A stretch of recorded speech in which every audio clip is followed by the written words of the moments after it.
Gavin Astley here, play-by-play for the Edmonton Canucks. You got it locked on the line change, a Vancouver Canucks podcast.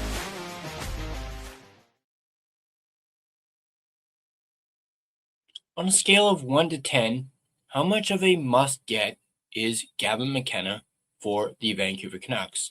Let me know in the comments down below. Right now, every single loss for the Vancouver Canucks feels like a step closer to a franchise-altering moment. We aren't just talking about a high pick, we're talking about the Gavin McKenna sweepstakes.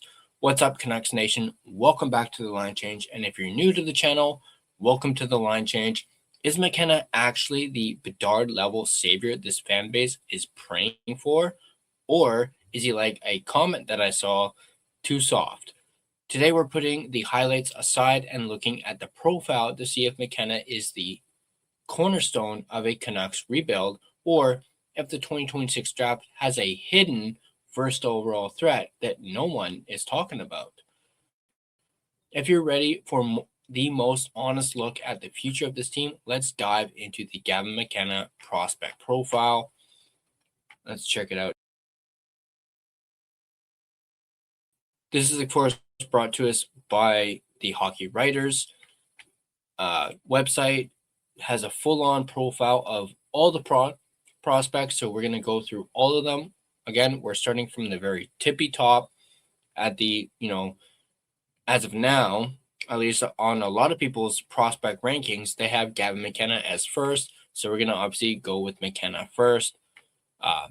Obviously, he's playing for Penn State. Obviously, their season actually just wrapped up, I believe. If I'm not mistaken, they were eliminated from their playoffs. So he obviously playing for the NCAA. Born December 20th, 2007. He is from Whitehorse, Yukon. 6 foot, 170 pounds, shoots left winger. And of course, he is eligible for this year's draft. Of course, looking at the rankings here, we got a bunch of rankings here.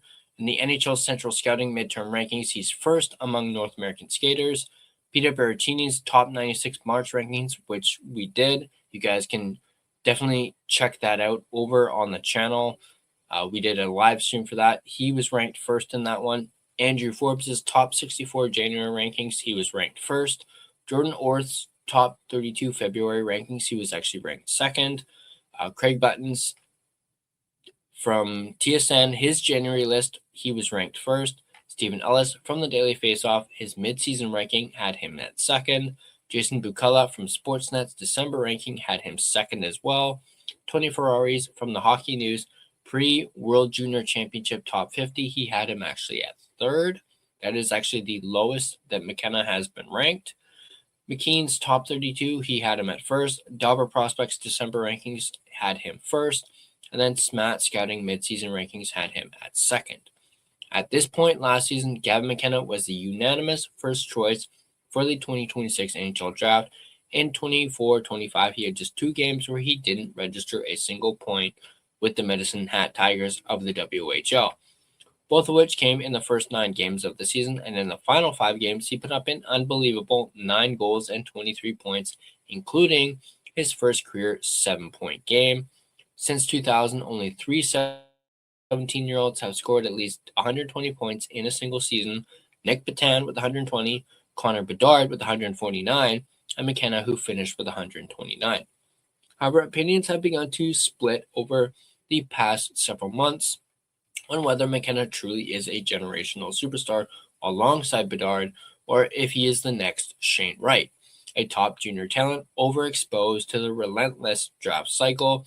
Unsurprisingly, the answer is somewhere in the middle, and his story is a good reminder that points don't always tell the full story. When he has the puck, McKenna is as dynamic as they come. He has the vision of this draft class. The way he can effortlessly move the puck to a teammate or find passing lanes through traffic is unparalleled. He anticipates the play, placing his passes where he knows someone will be in a moment, and can pull the puck in and redirect it so quickly that few opponents can counter him. He can read the play in front of him like a book, knows exactly when to cycle and when to attack. Following close behind are his puck skills. His deception, creativity, and patience are also arguably the best of his age group. While playing with the Medicine Hat Tigers in the WHL, he was a villain, repeatedly forcing the defender to one side before whipping the puck around him, leaving him confused and helpless as McKenna either moved it to a wide-open teammate or fired the puck home himself. He also loves to bring out the no-look pass, which he used liberally when he set the Penn State record for most points in a single game with 8. Away from the puck, McKenna had some work to do. He was quick on his feet and could zip around the ice when needed, but not the best skater on the ice, and his defensive game was lacking. That's why he decided to leave the WHL and join the NCAA. I think it honestly just makes the jump to the NHL easier, going against older, heavier, stronger guys. I think it really prepares you, he said following the announcement. Even in the locker room, being around older guys, being around more mature guys, I think it'll help me a lot. It'll really challenge me and prepare me. After 3 games in the NCAA, McKenna already had 4 assists and a goal, and his 5-on-5 production was more than Macklin Celebrini's and Adam Fantilli's draft year numbers combined. Yet a few scouts were beginning to sound the alarm bells, specifically with his play away from the puck. It was well known that his defensive game was underdeveloped, but in his first several weeks with Penn State, he looked focused solely on offense. Even his forecheck, an area he thrived in with the Tigers, was lackluster. By November, only 4 of his 15 points had come on 5-on-5. He was avoiding contact, coasting through the zones, and cheating for offense. For a projected first overall pick, it was underwhelming. The 2026 World Junior Championship further showed off the flaws in McKenna's game. Despite finishing with the second most points in the tournament, he was invisible at times, hanging out on the edges of the play, hesitating to engage, and once again, most of his points came on the power play. Add in an unfortunate abuse of official penalty in the dying moments in the semifinal against Czechia, and many came away disappointed with McKenna's performance. The biggest problem is the way McKenna approaches the game. He places himself on the outside of the play like a general, watching the players move and position themselves and waiting for an opportunity to pick up the puck and create a high danger scoring chance. It's why he can disappear for chunks of the game. He's waiting for the perfect moment to strike. And thanks to his vision and intelligence, when he engages, he rarely wastes a shot. It's also why he needs capable teammates before he can start making a difference on the ice. If he can't move the puck to someone, he loses a significant part of his toolkit. McKenna approaches playing defense the same way, which is why he hasn't looked as good without the puck. Back-checking and defending require a lot more engagement, but McKenna still tries to command things from the outside, watching and waiting for an opportunity. In junior, that wasn't as much of an issue because McKenna knew he could take control of the game no matter where he was. But at the World Juniors and in the NCAA, he's up against much better competition who are more than happy to catch him flat-footed while he analyzes his options. Since returning from the World Juniors, McKenna has ramped up his production. He's been held off the score sheet just 3 times in 17 games while scoring 32 points. He's scoring more at 5-on-5 with only 10 power play points in that span. And the defensive game is improving too, as he's been a +6 in that same time frame, bringing him up to a -1 for the season. While he may no longer be considered a generational talent, there's no debating that McKenna is a special player with a highly developed offensive game who will go very early in the 2026 draft. I see him going 1 or 2. I don't really see him dropping down to 3, although there is that possibility that it could happen. Guys like you see here, Chase Reed, Keaton Vierhoff could get into, could move up, could get picked ahead of McKenna, but obviously as of right now, he is the first overall pick. On that note, let's get into his draft projection. The difference in opinions seems to come down to 2 schools of thought. Either you draft a player who could be the best in this draft class, or you draft the best player available right now. If you want the player with the highest potential, you can't pass up McKenna. Few players in this draft class have McKenna's combination of playmaking, speed, and intelligence. And he seems destined to be an all-star contributor in the NHL. But if you want the best player available, that might mean teams will look towards a more well-rounded player like Ivar Stenberg, Chase Reed, or Keaton Vierhoff. Then there's the issue of McKenna's assault charge from February. The initial felony charges were dropped, and he's continued to participate in all Penn State hockey activities, but he still has an upcoming court hearing for harassment and disorderly conduct. While he's far from the first player with a criminal record, the highly public nature of the incident has likely already impacted some NHL teams' opinions. Depending on what comes from the hearing, it could impact where he goes, although seeing him go lower than 5th would be earth-shattering, and I don't think his assault charge is really going to affect his draft stock at all. I've already made that known. Let's take a look at some quotes. And these are quotes from some analysts, widely known, draft analysts. So let's read this first one. McKenna is a captivating and supremely gifted winger who had one of the most productive age-adjusted seasons in modern CHL history last season.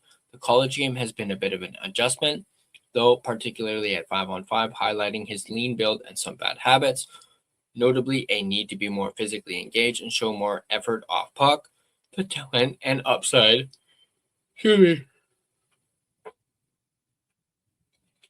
are undeniable. Apologies for that.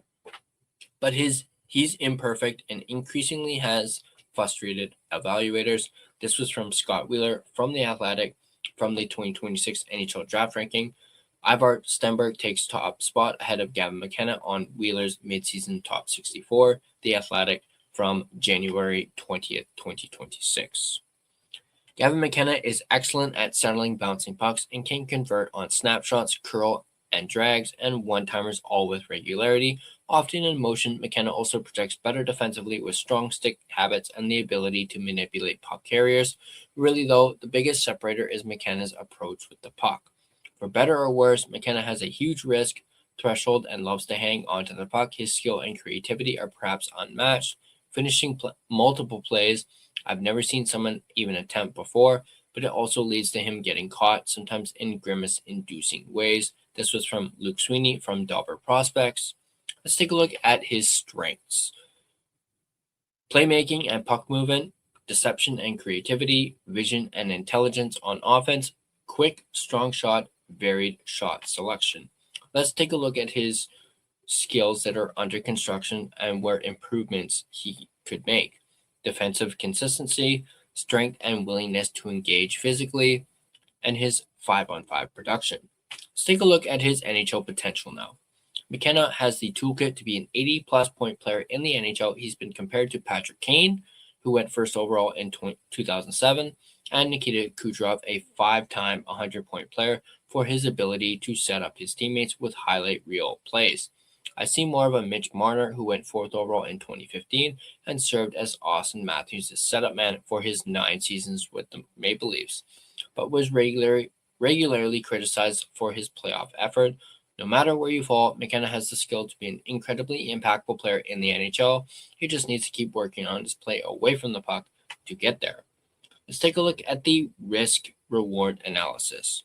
So obviously 1 being bad and 5 being, obviously the best.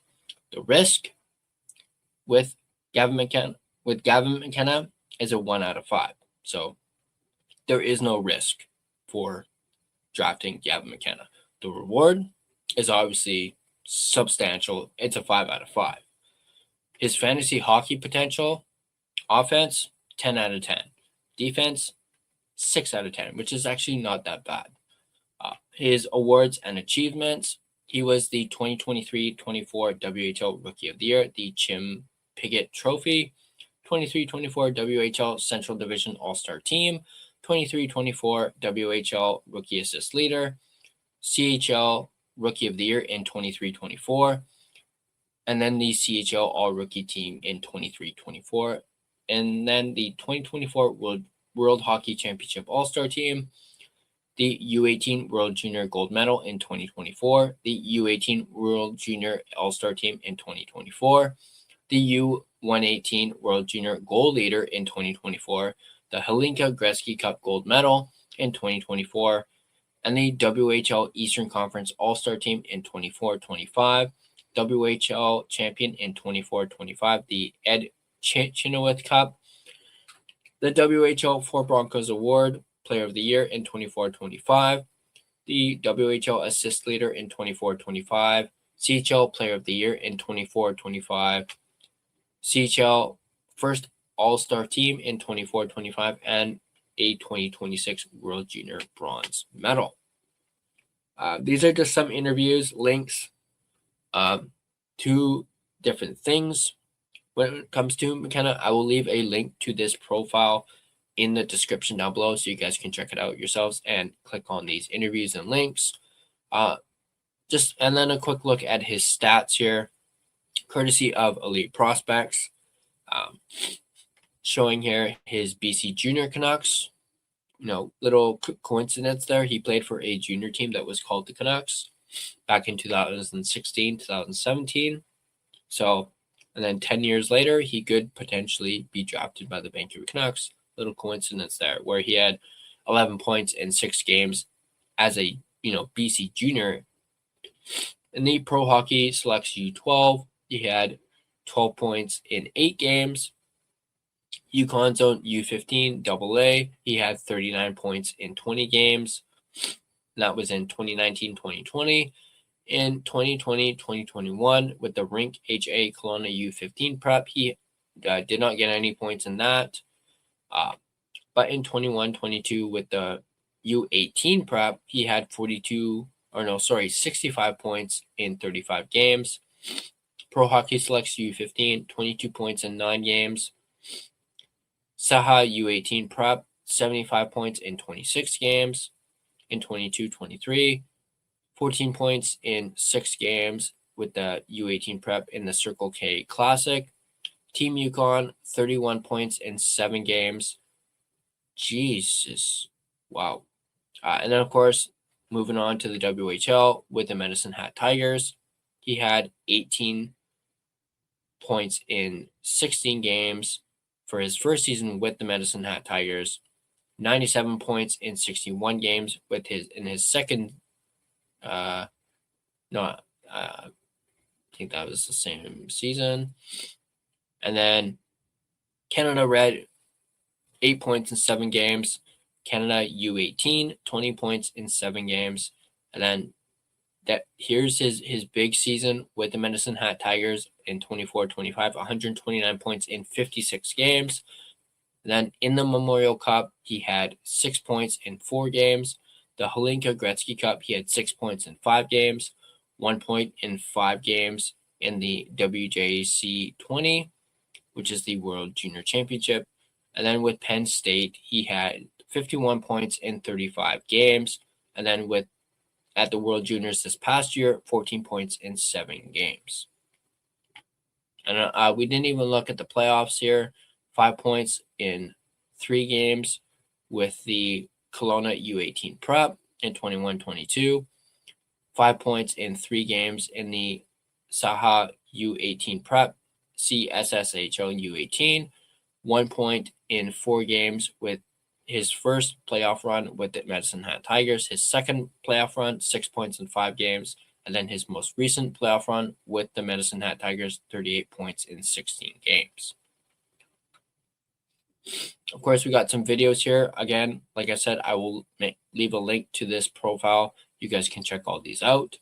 This is obviously one from CBC, one from TSN, some WHL highlights, and that is the end of the profile there. So I hope you guys enjoyed this NHL draft prospect profile of highlighting Gavin McKenna, at least in my opinion, the bona fide number 1 pick in this year's draft, and the guy who I hope our Vancouver Canucks managed to land. Let me know what you guys think in the comment section down below. I hope you guys enjoyed this video. Hit that like button and subscribe to The Line Changed, and be sure to have your notifications turned on so you don't miss more in-depth analysis of your Vancouver Canucks, as well as more NHL draft prospect profiles. Let's take a look at the NHL betting odds for today, Monday, March 30th. Let me just bring this up.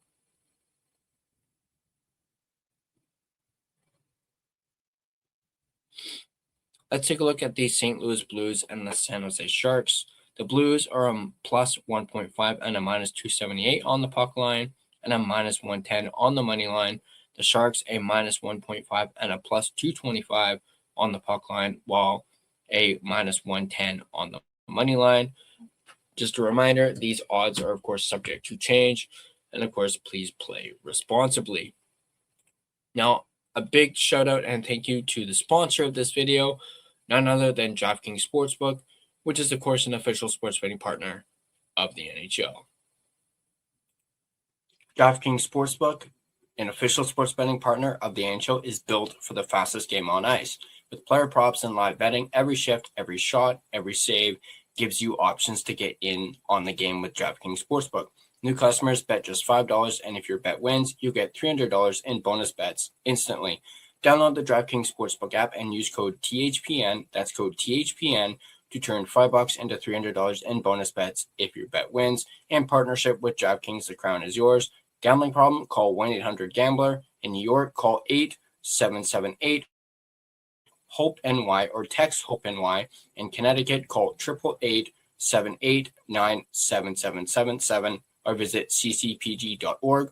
On behalf of Boot Hill Casino in Kansas, wager tax pass-through may apply in Illinois, 21 plus in most states. Void in Ontario, restrictions apply. Bet must win to receive bonus bets, which will expire in 7 days. Minimum odds required. For additional terms and responsible gaming resources, see dkng.co/audio. This is a limited time offer. Copyright 2026 NHL, all rights reserved. This video has been a presentation of both DraftKings Sportsbook as well as the Hockey Podcast Network. Be sure to check out the network for your favorite podcast covering your favorite team at thehockeypodcastnetwork.com, the home of hockey podcasts, where it's every team, everywhere. Once again, drop your comments down below, and I will reiterate that question from the very beginning. On a scale of 1 to 10, how much of a must-get is Gavin McKenna for the Vancouver Canucks? Let me know again in the comments section down below. Thanks for tuning in, and I'll catch you guys. Also, like this video on your way out. Subscribe to the Line Change if you're not. Of course, I greatly appreciate it, and it really helps out the channel. Thanks for tuning in, and I'll catch you guys on the next NHL Draft Prospect Profile.